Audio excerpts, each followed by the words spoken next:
Suivez le journal avec STM Transport Voyageurs. Une nouvelle façon de voyager.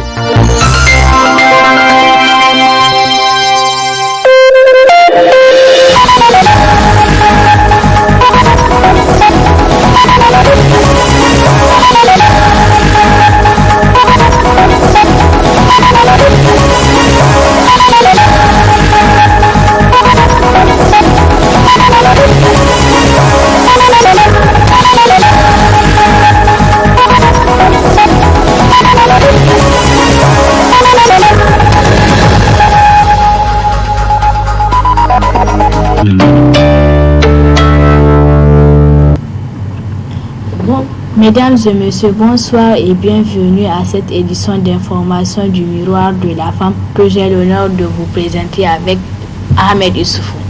Cette année, dans notre pays, les enfants étaient confrontés à des situations majeures. Il s'agit de la pandémie de Covid-19 et des inondations. Ces deux crises ont impacté la vie et l'avenir des enfants.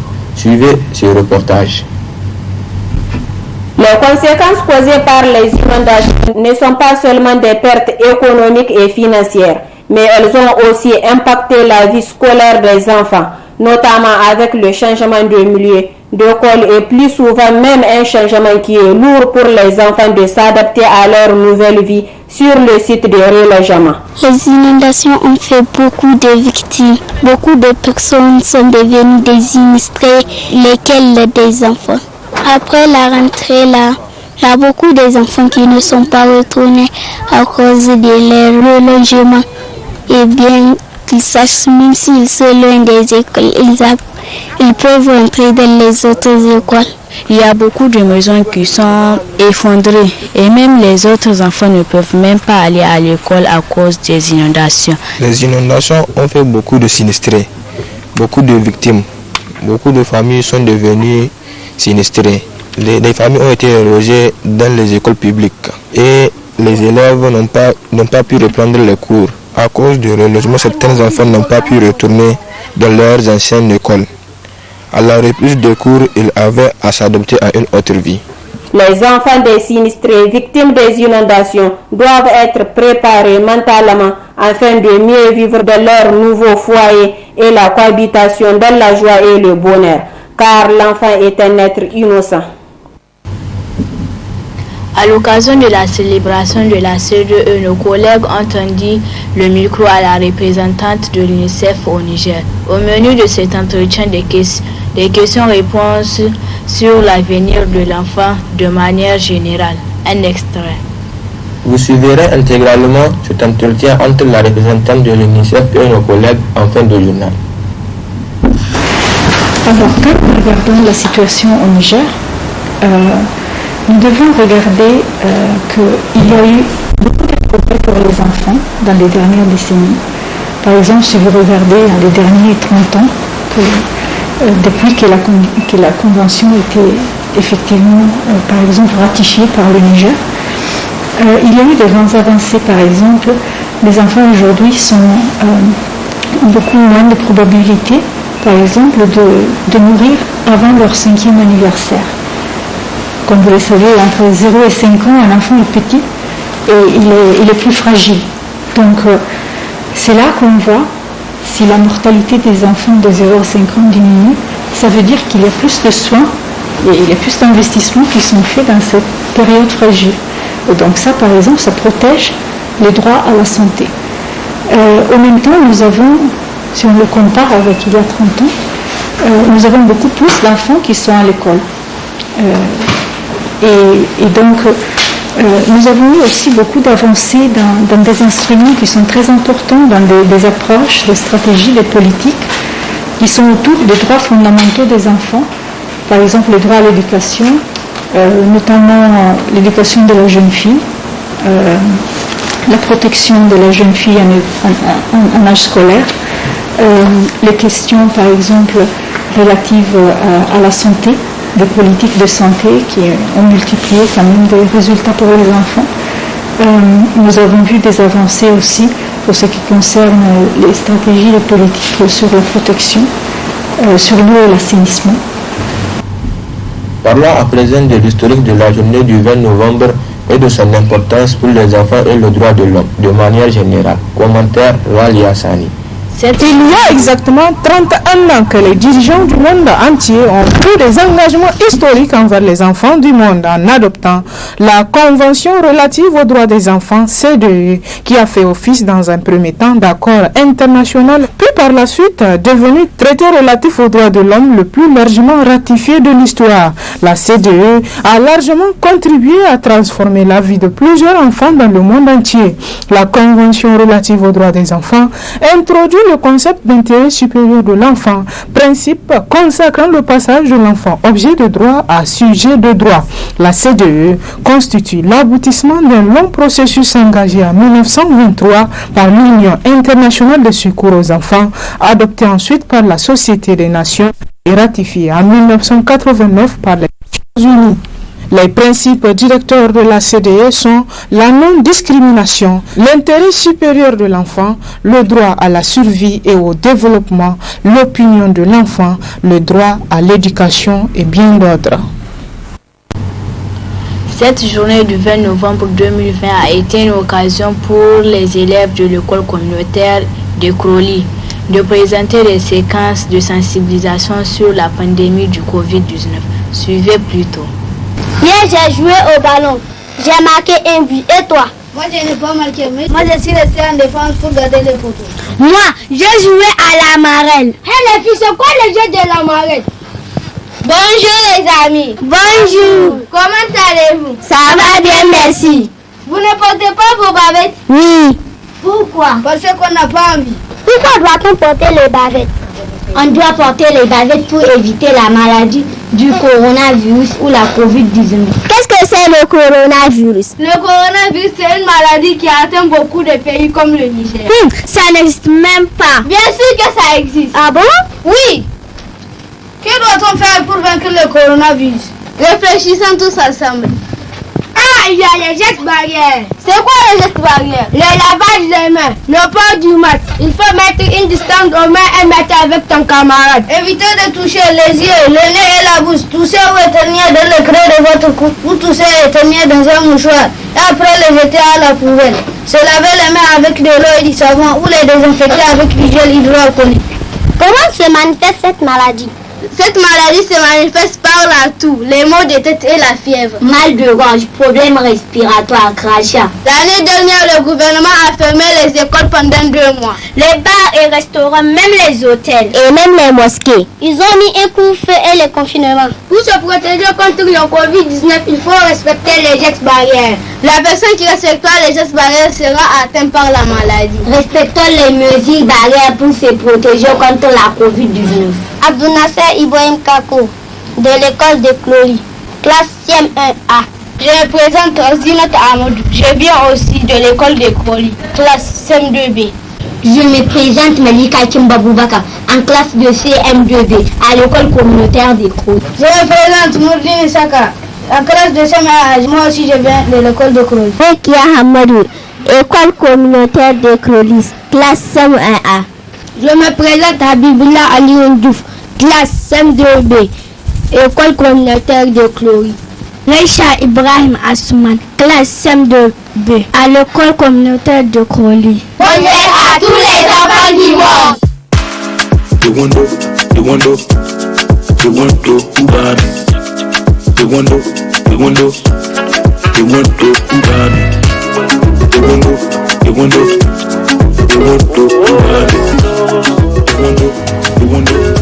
Pour un bien-être élargi conditionnant l'épanouissement de l'enfant, le divertissement et le loisir sont impératifs. Nos reporters sont allés constater le visuel environnement des enfants à l'école. Reportage Zainab Gagara. Situé entre la naissance et l'adolescence, l'enfance est une période d'innocence qui est déterminante dans le développement de la personnalité. Une enfance heureuse et épanouie, empreinte d'affection et gage d'un développement cognitif harmonieux. Pour une enfance réussie, l'apport de plusieurs services publics est nécessaire. Afin de répondre aux enjeux qu'exigent les droits des plus petits, il y a l'éducation notamment Une éducation qui se veut stratégique pour les petits-enfants car basée essentiellement sur les divertissements et loisirs instructifs. Il y a des parents qui ne veulent pas donner leurs enfants aux nourrices qui restent à la maison. Ils préfèrent nous amener ces enfants dans les écoles et nous les accueillons. Nous sommes en quelque sorte un relais entre les parents et les enfants. On leur apprend le minimum de la morale, de la discipline. C'est ce qu'on leur apprend. Les jeux, ça fait partie de leur vie. Un enfant qui ne joue pas, qui est toujours comment il s'appelle, ne fais pas ça, ne fais pas ça, il ne peut pas s'épanouir comme on veut. Si tu laisses l'enfant, il peut faire tout ce qu'il veut, mais en le surveillant. Si tu vois que ce jeu est dangereux, tu l'empêches. Tu dis, attention, tu l'appelles, tu ne le grondes pas, mais tu lui fais comprendre qu'en faisant ce jeu, il peut se blesser. Mais un enfant laissé à lui-même à la maison, avec les boys ou bien avec les bonnes, c'est pas la même chose qu'un enfant qui vient à l'école. Vous laissez un enfant, un de vos gosses à la maison, qui ne viendra pas à l'école, et l'autre qui vient. Vous allez voir que celui qui vient à l'école, il s'épanouit plus que celui qui ne vient pas. Aux côtés de ces enfants, dans l'éducation classique existe aussi une enfance particulière, notamment la déficience intellectuelle, ayant tout aussi besoin du soutien et loisirs. On mobilise les gens que sur la base de leurs intérêts. Et le jeu, il est éducatif. Et donc, c'est pourquoi il ne faut pas retomber un peu dans la structure classique. Parce que ces enfants-là, si nous voulons utiliser les principes utilisés dans les structures classiques, nous ne réussirons pas. Donc, il faut utiliser le jeu. Et le jeu, il y a plusieurs types que nous utilisons pour pouvoir justement les aider. Et vous savez, tout enfant, quel qu'il soit, il aime jouer. Et c'est sur cette base, nous tenons là-dessus, nous appuyons sur le jeu pour pouvoir les aider à s'épanouir, à avoir une certaine autonomie. L'enfant est un cadeau précieux dont la responsabilité incombe de part de nos traductions traditionnelles et culturelles. À chaque membre de la société, particulièrement aux parents, car l'enfant est un être innocent en cours du développement, donc dépend de tous. À l'occasion de la célébration de cette journée des enfants, une de nos équipes s'est intéressée à la situation des enfants utilisés comme guide mendiant. Le commentaire est signé Aïcha Aboubakar. Enfant guide mendiant est aujourd'hui l'activité à laquelle sont réduits certains enfants. Servir de guide aux mendiants handicapés, de rue en rue, de quartier en quartier, maison après maison, pour qu'une fois la journée achevée, ils puissent percevoir un salaire. Ni leurs parents, ni leurs maîtres ne se soucient de leur ressenti, encore moins leur avenir. L'objectif pour eux sont les pièces. Pièces présentes, poches pleines, tout le monde content.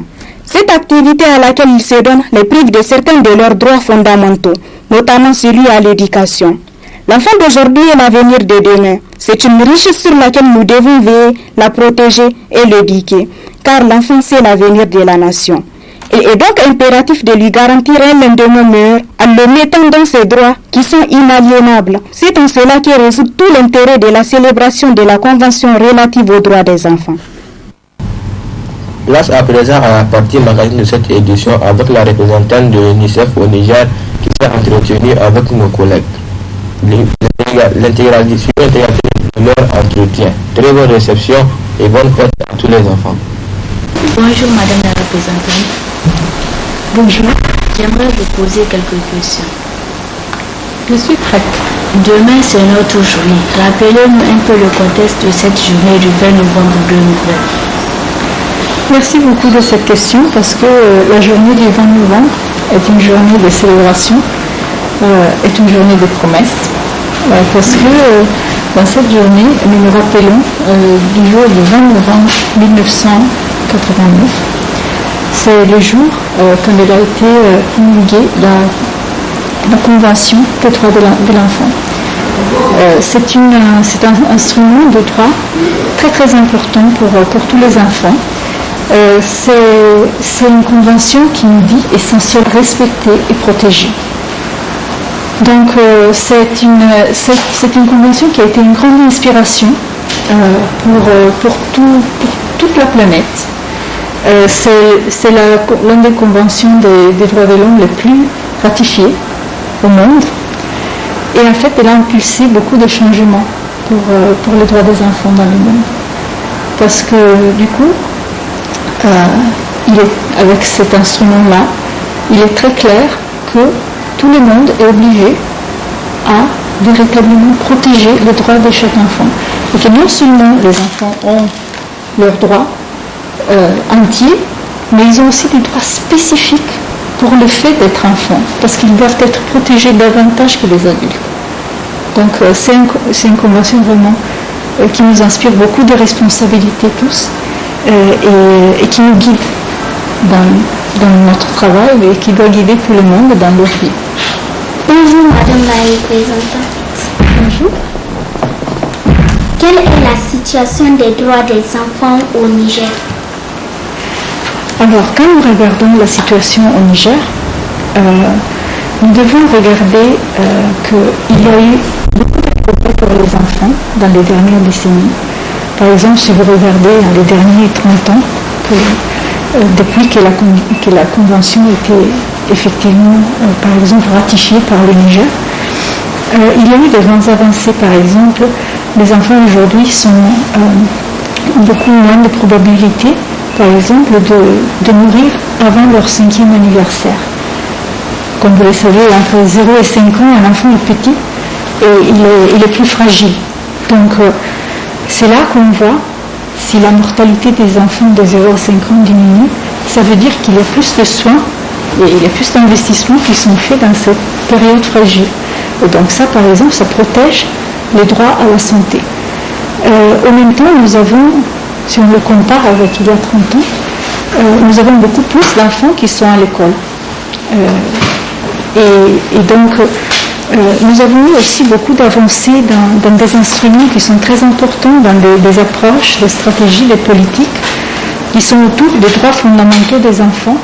Par exemple, le droit à l'éducation, notamment l'éducation de la jeune fille, la protection de la jeune fille en âge scolaire, les questions, par exemple, relatives à la santé, des politiques de santé qui ont multiplié quand même des résultats pour les enfants. Nous avons vu des avancées aussi pour ce qui concerne les stratégies, les politiques sur la protection, sur l'eau et l'assainissement. Certainement, il y a eu beaucoup d'avancées, mais nous avons encore de grands défis au Niger. Donc, par exemple, quand nous regardons qu'un enfant sur deux, pratiquement au Niger, il est hors école, quand nous regardons qu'il y a encore beaucoup d'enfants qui sont très loin d'un centre de santé, donc il faut que nous ayons vraiment des stratégies pour arriver à donner les soins à ces enfants-là. Quand nous regardons que nous avons encore un accès faible à l'eau potable, à l'assainissement, nous avons des pratiques de malnutrition, de nutrition qui ne sont pas adéquates beaucoup de fois, et alors ça aussi contribue à un taux de malnutrition élevé. Là, nous avons des défis que nous devons relever ensemble. Et ça, ça fait partie de notre travail en appui en fait, aux autorités qui travaillent sur ces questions-là et qui travaillent pour surmonter ces problèmes-là. Bonjour madame. L'année 2020 a été marquée par la pandémie du coronavirus COVID-19. Nous nous sommes retrouvés avec les écoles fermées. Quelles étaient les conséquences pour les enfants au Niger? Merci de cette question. Effectivement, la pandémie de Covid-19 cette année a signifié vraiment un bouleversement total de nos vies. Et bien sûr, elle a été reconnue pour ne pas être seulement une crise sanitaire, mais une crise socio-économique et surtout une crise sociale. Et donc, nécessairement, elle a beaucoup affecté les enfants. Il suffit de regarder que tous les enfants du pays, au Niger, ils se sont retrouvés hors école pendant un certain nombre de semaines et de mois. Et donc, ça signifie une perte d'apprentissage, ça signifie une perte de l'environnement, aussi de l'école, qui est tellement important. Mais nous avons aussi les effets économiques de la pandémie qui nécessairement exacerbent les vulnérabilités. Et donc, c'est important aussi de relever ces aspects-là, parce que avec l'exacerbation des vulnérabilités, nous devons être sûrs que les vulnérabilités des enfants ne soient pas trop touchées. Donc, en même temps, l'épidémie Covid-19, c'est quelque chose qui vraiment a dénoué beaucoup des fragilités des systèmes. Et en même temps, il nous a aussi enseigné des choses. Il nous a montré comment et où nous pouvons trouver les forces novatrices de la société, comment nous pouvons faire les choses de façon différente, là où on doit investir plus pour que les droits des enfants avancent. Et une chose qui était très inspiratrice pour moi, en tout cas au Niger, c'était de voir comment les jeunes, les adolescents, les jeunes se sont mobilisés en fait pour faire face à l'épidémie. Ils ont innové, ils ont pensé de nouvelles choses qu'on pouvait faire et ils ont participé activement à cet effort national pour contenir l'épidémie. Et donc ça, c'est juste un exemple. Et je pense qu'on doit vraiment regarder à ce qui cet moment de crise nous pointe du doigt et investir davantage, en fait, dans les innovations, investir davantage, par exemple, dans les innovations sur l'éducation, pour qu'on soit plus préparé à ce genre de situation, pour que les innovations sur lesquelles nous travaillons dans l'éducation puissent bénéficier tous les enfants qui, en fait, malheureusement, se trouvent encore hors école aujourd'hui au Niger. Et vraiment travailler sur ces forces créatrices pour réinventer un monde qui sera mieux que celui d'avant la pandémie. Donc il faut regarder aussi ces aspects-là. Ici à l'UNICEF, on est là en appui. On est là en appui, on est là en support, en fait, de ce que les acteurs ici dans le pays et tout le monde fait pour protéger les droits des enfants. Donc il est très important pour nous de savoir qu'est-ce que vous en pensez. Alors, qu'est-ce que vous en pensez et surtout si vous avez des conseils à nous donner pour faire les choses mieux. À votre place, je mettrai l'accent sur la scolarisation des enfants, notamment de la jeune fille, gage d'un développement durable. Ok. Merci beaucoup. Merci beaucoup. Je ne sais pas si vous avez des autres conseils pour nous. Bon, je pense que merci beaucoup d'abord d'avoir partagé avec moi ce que vous pensez, mais aussi vraiment de partager avec moi vos opinions. Ça pour moi c'est la chose la plus importante. Je vous encourage vraiment, et j'encourage tous les enfants d'ailleurs, ce jour-ci, à penser à combien il est important qu'ils posent les questions, même les questions difficiles, qu'ils posent les bonnes questions et qu'ils fassent vraiment entendre leur voix et ils manifestent leurs opinions. Ça c'est quelque chose qui est extrêmement important. Des fois quand on est enfant, on a un peu peur de dire ce qu'on pense. Mais la vérité, c'est que nous, les adultes, on a besoin d'entendre ce que vous pensez. Et surtout, les adultes qui travaillent pour les droits des enfants, ils doivent entendre la voix des enfants. Parce qu'on doit savoir qu'est-ce que vous voulez, qu'est-ce que vous pensez, et qu'est-ce qu'on doit faire mieux. Donc, je vous invite à le faire, pas seulement aujourd'hui, et de le faire et d'inciter aussi vos collègues à le faire. C'est important, la voix, l'opinion, votre créativité, c'est ça qui doit pousser à tout le monde à faire mieux. Donc, merci beaucoup.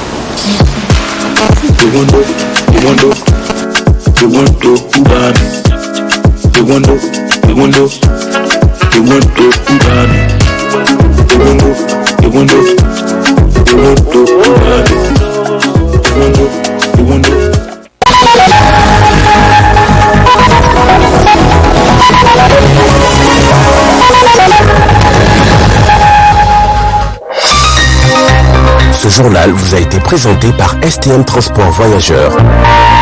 Une nouvelle façon de voyager.